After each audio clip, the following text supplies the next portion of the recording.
Assalamualaikum warahmatullahi wabarakatuh. Alhamdulillahirabbil alamin wassalatu wassalamu ala asrafil anbiya'i wal mursalin wa ala alihi washabihi ajmain amma ba'd. Salawat serta salam tidak luput kita haturkan kepada Nabi besar kita, Nabi Muhammad SAW yang menuntun kita ke jalan yang benar, aman serta barokah. Perkenalkan, nama saya Retna, NIM 1201671. Saya berasal dari kelas 3C Akuntansi Syariah. Tujuan saya membuat video ini untuk memenuhi mata kuliah Islamic Marketing dan Manajemen dengan materi ekuitas merek dalam Islam 2. Baiklah, langsung saja. Apa yang kalian ketahui tentang merek? American Marketing Association mendefinisikan merek sebagai nama, istilah, tanda, lambang, atau desain atau kombinasinya yang dimaksudkan untuk mengidentifikasi barang atau jasa, salah satu penjual atau kelompok penjual. Jadi, merek adalah produk atau jasa yang dimensinya mengidiferensiasikan dengan beberapa cara dari produk atau jasa lainnya yang dirancang untuk memuaskan kebutuhan yang sama. 10 merek yang diketahui, contohnya adalah Aqua, Odol, Indomie, Sanyo, Rinso, Stabilo, Honda, Betadine, Miglas, dan Tipek. Itu contoh dari merek.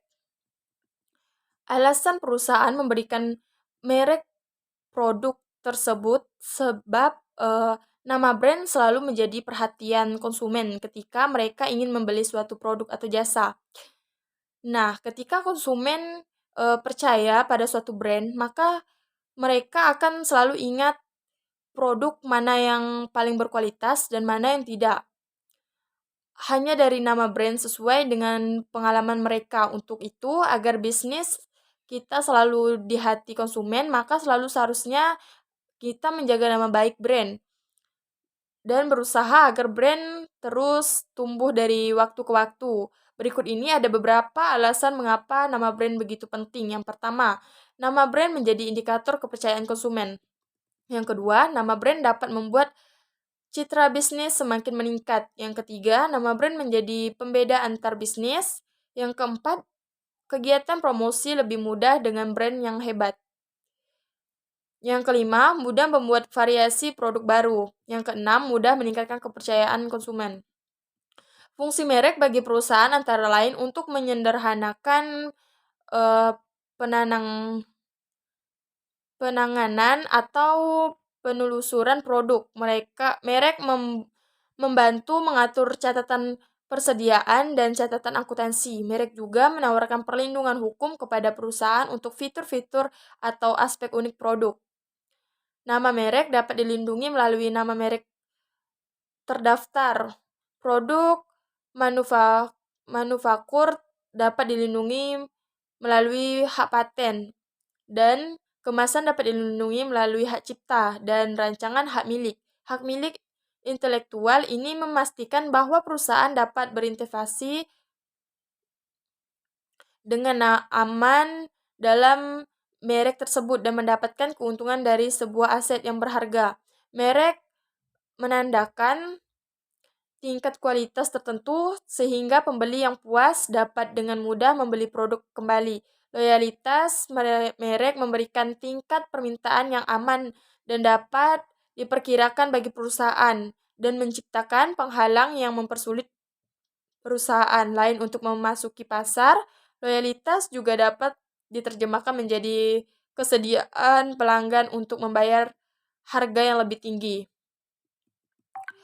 Ekuitas merek adalah nilai tambah yang diberikan pada produk dan jasa. Definisi lain mengenai ekuitas merek adalah sepakatan aktiva atau aset dan kewajiban merek yang terkait dengan sebuah merek, nama, dan simbol yang dapat menambah atau mengurangi nilai yang diberikan oleh sebuah produk atau jasa kepada sebuah perusahaan atau pelanggan perusahaan.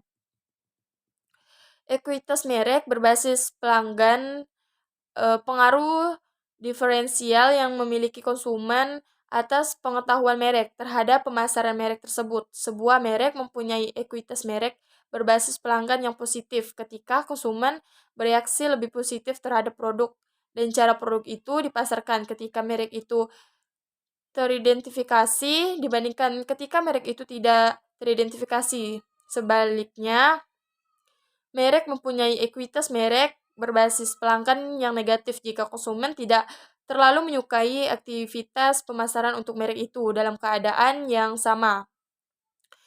Ada 3 bahan kunci ekuitas merek berbasis pelanggan. Yang pertama, ekuitas merek timbul akibat perbedaan respons konsumen. Jika tidak ada perbedaan, maka pada intinya produk nama merek merupakan suatu komoditas, suatu versi generik dari produk. Persaing kemungkinan timbul dari harga. Kedua, perbedaan respon adalah akibat pengetahuan konsumen tentang merek. Pengetahuan merek terdiri atas semua pikiran, perasaan, citra, pengalaman, keyakinan, dan lain-lain yang berhubungan dengan merek. Secara khusus, merek harus menciptakan asosiasi merek yang kuat, menyenangkan, dan unik dengan pelanggan. Ketiga, diferensial dari konsumen yang membentuk ekuitas merek tercermin dalam persepsi, preferensiasi, dan perilaku yang berhubungan dengan semua aspek pemasaran merek. Merek yang lebih kuat menghasilkan pendapatan yang lebih besar. Tantangan bagi pemasar dalam membangun merek yang tepat dengan produk, jasa, dan program pemasaran untuk menciptakan pengetahuan merek yang diinginkan. Beberapa manfaat kunci dari ekuitas merek. Yang pertama, memperbaiki persepsi kinerja produk. Yang kedua, loyalitas lebih besar. Yang ketiga, tidak terlalu rentan terhadap tindakan pemasaran kompetitif. Yang keempat, tidak terlalu rentan terhadap krisis pemasaran. Yang kelima, margin yang lebih besar. Yang keenam, respon konsumen yang lebih tidak elastis terhadap peningkatan harga. Yang ketujuh, respon konsumen yang lebih elastis terhadap penurunan harga. Yang kedelapan, kerjasama dan dukungan dagang yang lebih besar. Yang kesembilan, efektivitas komunikasi pemasaran yang meningkat. Yang kesepuluh, kemungkinan peluang lisensi. Yang kesebelas, peluang perluasan merek tambahan. Ekuitas merek yang tinggi memberikan sejumlah keunggulan kompetitif. Sejumlah keunggulan kompetitif yang dimaksud adalah perusahaan akan menikmati penurunan biaya pemasaran karena tingkat kesadaran konsumen dan loyalitas konsumen yang tinggi. Perusahaan akan memiliki tuasan dagang dalam berunding dengan para distributor dan pengecer karena ada maksud untuk menjual merek tersebut. Perusahaan dapat mematok harga yang lebih tinggi dibandingkan para pesaing karena merek itu mempunyai mutu yang tinggi atau menurut anggapan para konsumen. Yang selanjutnya, perusahaan dapat dengan mudah meluncurkan perluasan merek karena nama merek mempunyai kredibilitas yang tinggi. Merek menawarkan perlindungan kepada perusahaan melawan kompetisi harga yang alot. Merek bervariasi dalam hal kekuatan dan nilai yang dimilikinya di pasar. Tingkat respon konsumen terhadap suatu merek. Yang pertama, merek yang tidak dikenal oleh sebagai pembeli di pasar. Yang kedua, merek yang pembelinya memiliki tingkat kesadaran merek atau brand awareness yang tinggi. Yang ketiga, merek yang memiliki tingkat penerimaan merek yang tinggi. Yang keempat, merek yang menikmati tingkat preferensi merek yang tinggi. Yang kelima, merek yang memiliki kesetiaan merek atau brand loyalty yang tinggi. Ekuitas merek dapat dibangun dengan menciptakan struktur pengetahuan merek yang tepat untuk konsumen yang tepat. Proses ini bergantung pada semua kotak yang berhubungan dengan merek, baik dilakukan oleh pemasar maupun bukan.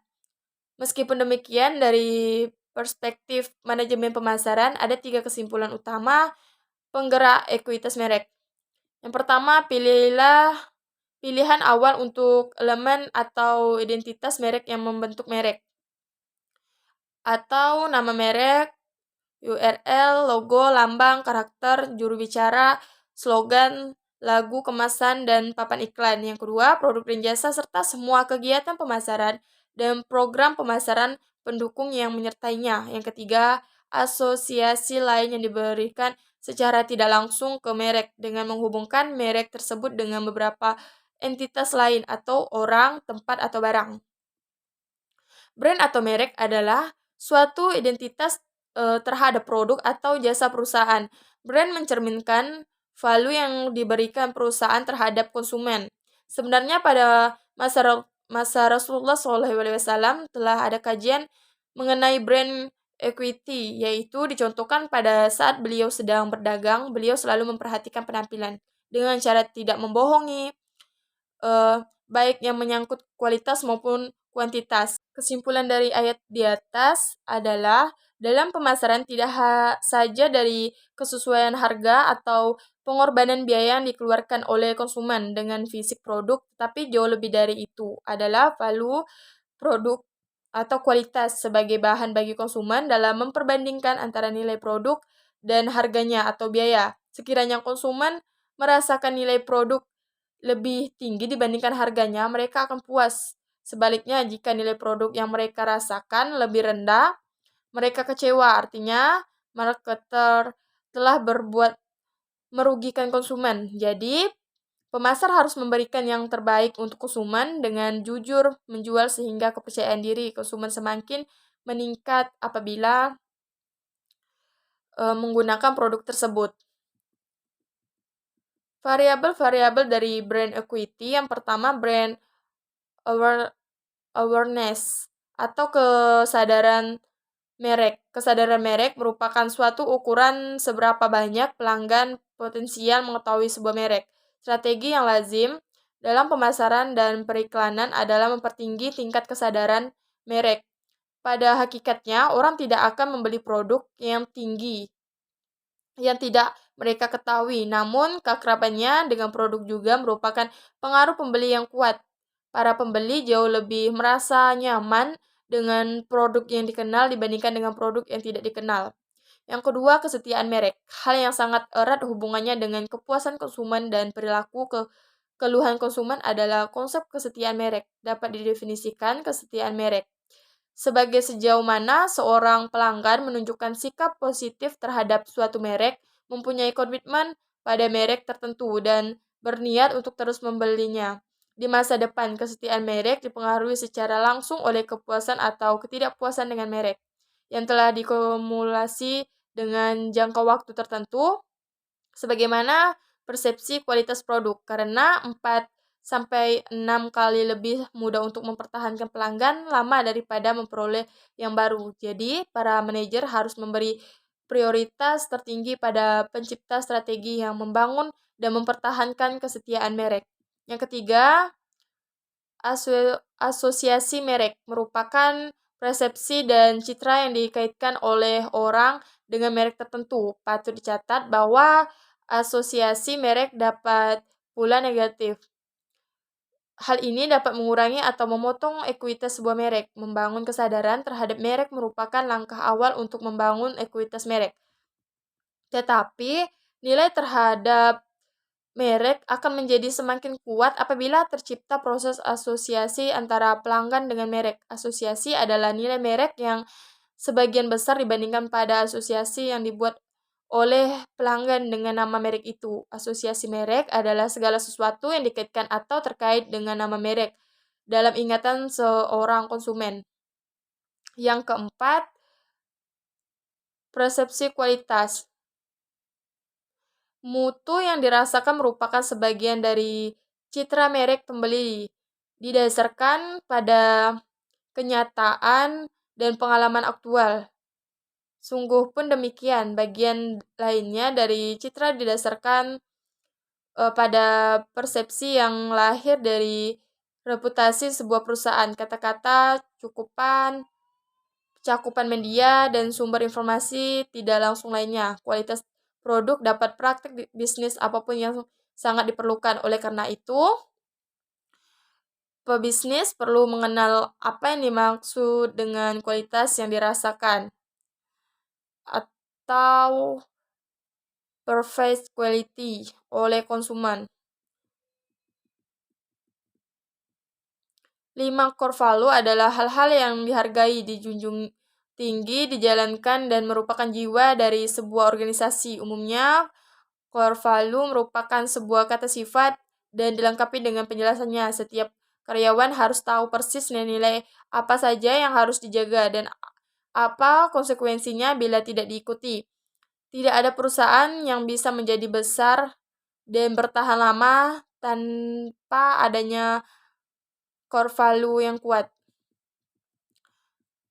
Hai orang-orang yang beriman, janganlah kamu saling memakan harta sesamamu dengan jalan yang batil, kecuali dengan jalan perniagaan yang berlaku dengan suka sama duka di antara kamu, dan janganlah kamu membunuh dirimu, sesungguhnya Allah adalah Maha Penyayang kepadamu. Surat tersebut memberikan nama dan merek sangat penting. Dalam Quran surah An-Nisa ayat 29. Selanjutnya, apa yang dimaksud dengan keputusan pembelian konsumen? Dalam konteks perilaku konsumen, pengambilan keputusan konsumen adalah suatu proses di mana konsumen melakukan penilaian terhadap berbagai alternatif pilihan dan memilih salah satu atau lebih alternatif yang diperlukan berdasarkan pertimbangan tertentu. Ada beberapa perbedaan dari karakteristik pembeli yang meliputi 6O. Yang pertama, objek. Apa yang dibeli sama-sama membeli sabun. Yang satu beli sabun merek Look, yang lain merek Citra. Berdasarkan produk apa yang dibeli, dapat digabungkan dalam barang konsumsi dan barang industri. Yang kedua, objektif. Mengapa membeli? Sama-sama kuliah di UT, Universitas Terbuka. Yang satu ingin gelar, yang lain menginginkan karir dan gaji. Tujuan konsumen membeli produk dipengaruhi oleh faktor sosial, ekonomi, psikologi, dan lain-lain.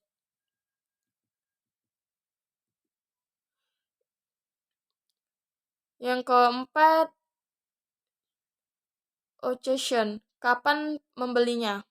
Sama-sama membeli susu, yang satu frekuensi pembelinya lebih cepat, sementara yang satu lebih lambat. Strategi pemasaran harus menyesuaikan dengan perbedaan tingkat pemakaian. Yang kelima, operation. Bagaimana pembelinya? Sama-sama membeli mobil, yang satu ingin membayar serta tunai, yang lain menginginkan secara pembayaran kredit. Bagi konsumen, pembelian bukanlah hanya satu tindakan saja, melainkan terdiri atas beberapa tindakan yang meliputi keputusan tentang jenis produk, bentuk, merek, jumlah penjual, dan waktu, serta cara pembayaran. Hal ini banyak dipengaruhi oleh cara pembeli dari para konsumen. Yang keenam, organization. Siapa yang terlibat dalam pembelian? Sama-sama membeli TV, yang satu ditentukan oleh bapaknya, yang lain ditentukan oleh anaknya. Salah satu tugas pokok bagian pemasaran adalah menentukan siapa yang mengambil keputusan dalam membeli barang atau jasa. Selanjutnya, apa yang kalian tahu tentang mode perilaku konsumen? Mode perilaku konsumen adalah teori yang mempelajari mengenai faktor-faktor yang mempengaruhi konsumen dalam membeli barang atau jasa. Sebuah model merupakan bentuk penyederhanaan gambaran dari kenyataan. Model perilaku konsumen dapat juga diartikan sebagai kerangka kerja atau sesuatu yang mewakili apa yang diyakinkan konsumen dalam mengambil sebuah keputusan dan membeli. Perilaku konsumen merupakan kegiatan-kegiatan individu yang secara langsung terlibat dalam memperoleh dan menggunakan barang dan jasa, termasuk di dalamnya proses pengambilan keputusan pada persiapan dan penentuan kegiatan-kegiatan tersebut, di mana hal-hal tersebut dapat membantu manajer pemasaran dalam menyusun kebijakan pemasaran perusahaan. Tahap-tahap proses keputusan pembelian konsumen. Yang pertama, pengenalan masalah. Proses membeli diawali di saat membeli menyadari adanya masalah kebutuhan. Pembeli menyadari terhadap perbedaan antara kondisi sesungguhnya dan kondisi yang diinginkannya. Kebutuhan ini dapat disebabkan oleh rangsangnya internal maupun eksternal. Menurut Angel et al. Dalam Sumarwan 2011, ada beberapa faktor yang mempengaruhi pengaktifan kebutuhan, diantaranya waktu, perubahan situasi, pemilikan produk, konsumsi produk, perbedaan individu, dan pengaruh pemasaran. Yang kedua, pencarian informasi. Seorang konsumen yang mulai timbul minatnya akan terdorong untuk mencari informasi lebih banyak. Konsumen akan mencari informasi yang tersimpan dalam ingatannya atau mencari internal dan mencari informasi dari luar. atau pencarian eksternal. Karakteristik konsumen dan faktor situasi juga mempengaruhi pencarian informasi. Konsumen yang memiliki pengetahuan dan pengalaman yang hestanto.web.id banyak mengenai produk mungkin tidak termotivasi untuk mencari informasi. Konsumen yang memiliki kepribadian sebagai senang mencari informasi akan mengeluangkan waktu untuk mencari informasi yang lebih banyak. Faktor situasi seperti keadaan psikologis, keterbatasan waktu, dan jumlah toko akan mempengaruhi pencarian informasi konsumen terhadap produk. Selanjutnya, evaluasi alternatif. Evaluasi alternatif adalah proses pengevaluasi pilihan produk dan merek dan memilihnya sesuai dengan diinginkan konsumen. Menurut Setiadi 2003, pada saat proses evaluasi alternatif, konsumen membandingkan berbagai pilihan yang dapat memecahkan masalah yang dihadapinya. Setelah konsumen menentukan kriteria atau atribut dari produk dan merek yang dievaluasi, maka langkah berikutnya konsumen menentukan alternatif pilihan. Setelah menentukan alternatif yang akan dipilih, selanjutnya konsumen akan menentukan produk atau merek yang akan dipilihnya. Selanjutnya, keputusan membeli.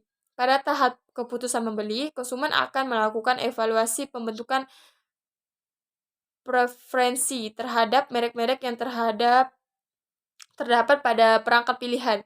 Konsumen mungkin juga membentuk tujuan membeli untuk merek yang paling disukai. Meskipun demikian, terhadap dua faktor yang dapat dipengaruhi tujuan membeli dan keputusan membeli.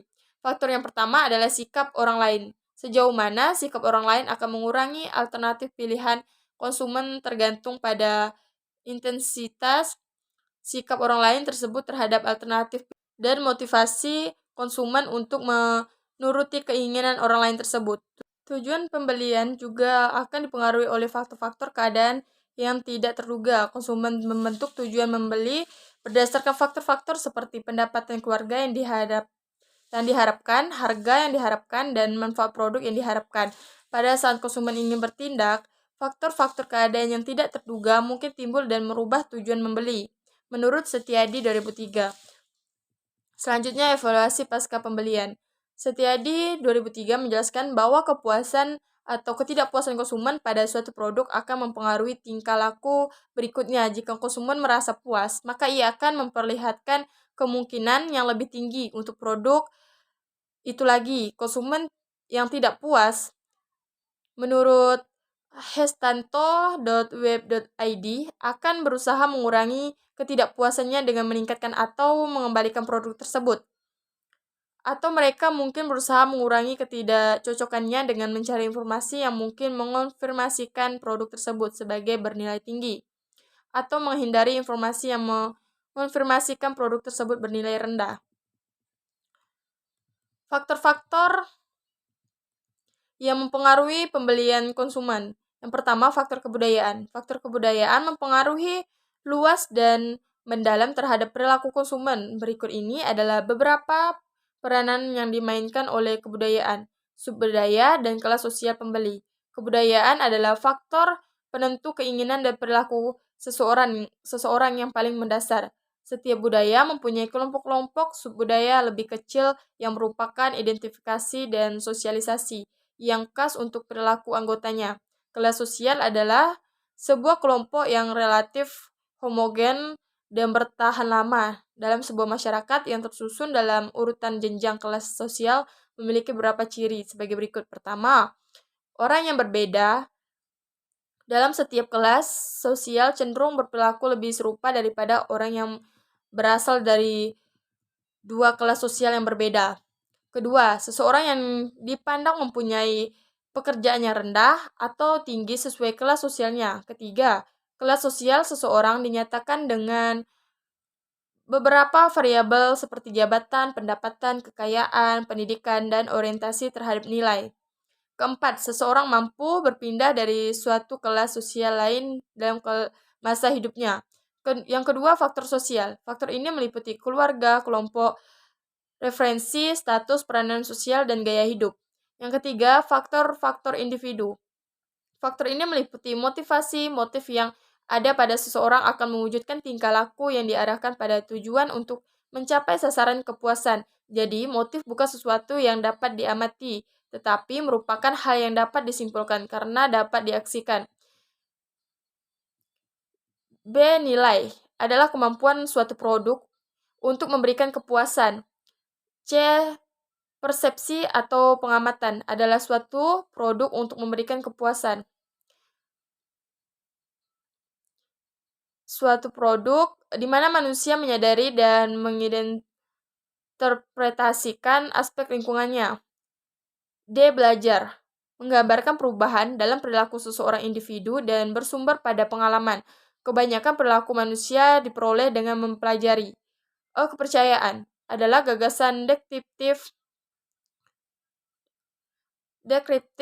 yang dianut seseorang tentang sesuatu. Kepercayaan ini mungkin berdasarkan pada pengetahuan, opini, atau kepercayaan.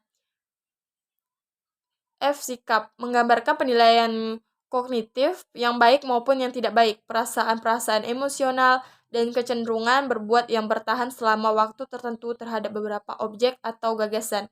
G. Kepribadian adalah organisasi dari faktor-faktor biologis, psikologis, dan sosiologi yang mendasari perilaku individu.